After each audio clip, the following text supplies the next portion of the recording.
बिस्मिल्लाहिर्रहमानिर्रहीम, अस्सलाम वालेकुम। तो आज हम बनाने जा रहे हैं मज़ेदार से करेले गोश्त का सालन। तो सबसे पहले आपने करेलों को छोटे छोटे पीसेस में काट लेना है।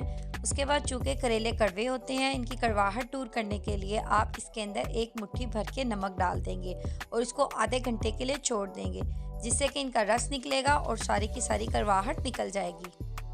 तो आज की रेसिपी में हमारे पास है 1 किलो बीफ। तो हमने एक प्रेशर कुकर में शामिल कर दिया बीफ और इसमें डाल देंगे हम 5 से 6 दरमियाने साइज के प्याज।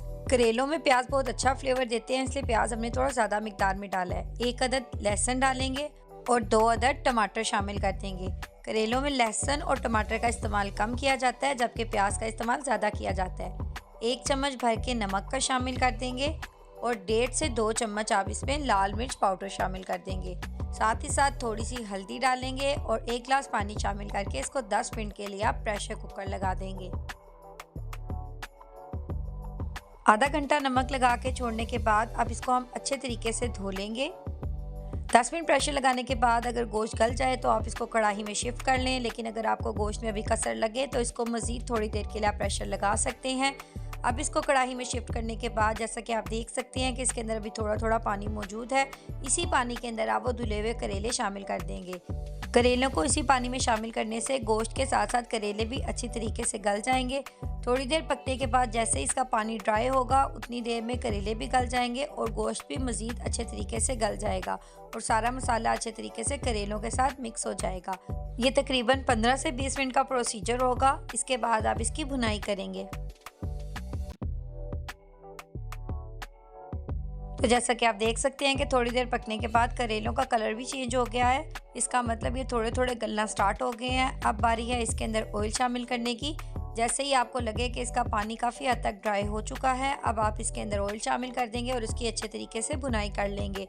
ऑयल की मिकदार करेलों के सालन में थोड़ी ज़्यादा रखी जाती है, क्योंकि हमने इसकी बहुत अच्छे से भुनाई करनी होती है। बिलीव मी, अगर आप मेरी बताई हुई रेसिपी से करेले गोश्त पकाएंगे तो आपके करेले गोश्त इंतहाई लजीज बनेंगे और बिल्कुल भी कड़वे नहीं बनेंगे। चूँकि हमने आज अपने खाने में प्याज का इस्तेमाल ज़्यादा किया है।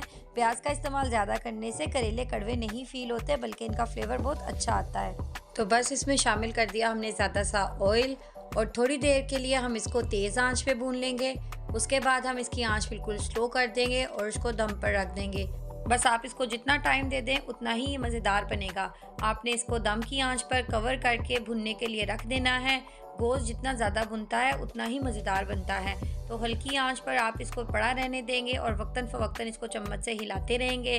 तकरीबन घंटा 1.5 घंटा आपने इसको ऐसे भून लेना है। आपका मज़ेदार सा करेले गोश्त का सालन जो है वो बनकर तैयार हो जाएगा। तो हमारी आज की मज़ेदार सी करेले गोश्त की रेसिपी बनकर तैयार हो चुकी है। बिलीव मी, ये बहुत मज़ेदार होते हैं और बिल्कुल भी कड़वे नहीं होते। अगर आपको आज की मज़ेदार सी और आसान सी रेसिपी पसंद आई हो तो मेरे चैनल को सब्सक्राइब और मेरी वीडियो को ज़रूर लाइक कीजिएगा। मिलते हैं नेक्स्ट वीडियो में किसी नई और आसान सी रेसिपी के साथ। तब तक के लिए अल्लाह हाफिज़।